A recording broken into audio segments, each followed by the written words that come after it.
Apakah Anda pernah merasakan perut Anda terasa penuh? Seperti diisi oleh balon gas dan perlahan-lahan memaksa untuk keluar melalui kerongkongan?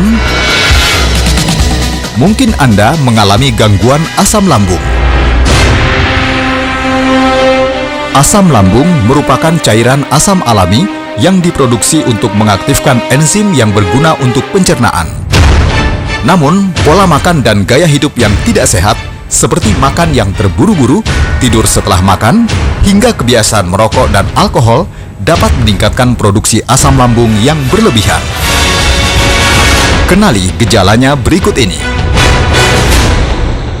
Tadi keluhan Olivia, habis makan itu merasakan seperti ada balon gas di dalam perut lalu naik. Nah, ini sudah definisi sakit mah atau masih gejala asam lambung?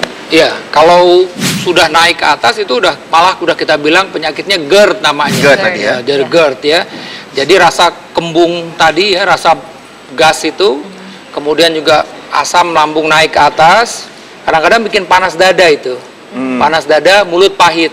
Itu memang asam lambung yang berlebih-lebihan.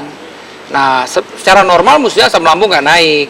Tapi jangan-jangan mungkin juga ada gangguan klep di kerongkongan ya, di perbatasan kerongkongan antara kerongkongan dengan lambung, atau lambungnya itu lama kosongnya. Jadi kalau lambung itu lama kosong, asam lambung yang sudah berlebih-lebihan itu gampang naik ke atas.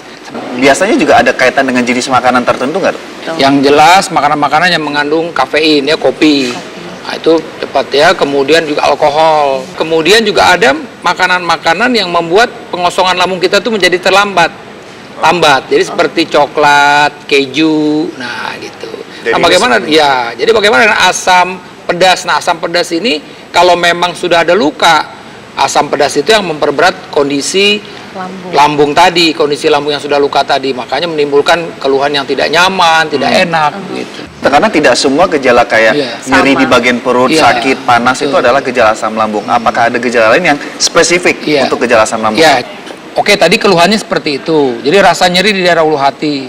Kadang-kadang masyarakat bilang, oh itu karena asam lambung. Belum tentu. Belum tentu. Karena apa? Karena kan sebenarnya di daerah ulu hati kita itu ada organ-organ yang lain. Apa dari pedunya, kandungan pedu, apa dari liver, atau bahkan ada dari bagian bawah jantung itu kalau dia kebetulan ada penyempitan di sana, itu bisa menimbulkan nyeri yang hebat. Gejalanya seperti orang kena asam lambung yang tinggi, itu sebenarnya serangan jantung gitu loh. Kalau antara asam lambung dengan sakit mah, ini benang merahnya apa, Dok? Iya, jadi kalau sakit mah itu kan di lambung ya, sakit mah di lambung. Jadi salah satu orang dengan sakit mah ini adalah karena asam lambung berlebihan. Nah itu tadi, jadi ya kadang-kadang orang ngambil, dok saya ini sakit asam lambung tinggi, ya itu sebenarnya karena sakit mahnya itu gitu. Situasi yang Olivia bahwa dengan mengkonsumsi air putih hangat kemudian istirahat, keluhan ini berkurang. Nah, atau beberapa case atau kasus masyarakat mengkonsumsi obat untuk menyeimbangkan kondisi asam. Nah, ini apakah misalnya situasi yang dilakukan oleh Olivia atau ada obat untuk yang gejala asam lambung dan gejala ini berkurang, berarti itu sudah layak dikatakan aman? Iya, jadi biasanya kalau ada pasien-pasien bilang, iya dok, saya asam lambung tinggi, tapi kalau saya minum antasida, minum air putih, teh manis misalnya, susu gitu, lebih enak rasanya. Nah, itu jangan-jangan memang karena asam lambung yang tinggi. Jadi pada saat dia minum air putih, kemudian minum obat antasida misalnya, itu menetralkan asam lambung tersebut. Tapi produksi asam lambungnya tidak ditekan oleh obat-obat tersebut, oleh makanan tersebut. Saya mau nanya dok, kalau anak-anak bisa nggak ya dok kena penyakit asam lambung atau mah? Jadi bisa kena semua, anak-anak ya? juga bisa. Saya cenderung sekarang mendapatkan anak-anak 12 tahun, 13 tahun itu udah mempunyai masalah dengan lambungnya. Itu tadi, karena ya pola makan ya, fast food, belum lagi cenderung anak-anak kita ini kan juga senang yang pedes-pedes ya. Bicara masalah makanan nih Olivia, kita ingin memberikan beberapa tips untuk pemirsa di rumah dan juga di studio, beberapa makanan yang sebaiknya dikonsumsi dan sebaiknya dihindari, terutama untuk penderita dengan gejala asam lambung. Yuk, Dokter Ari sama Olive ke sini, ke meja. Ini ada beberapa sumber makanan yang bisa mengurangi gejala asam lambung saat asam lambung itu terjadi.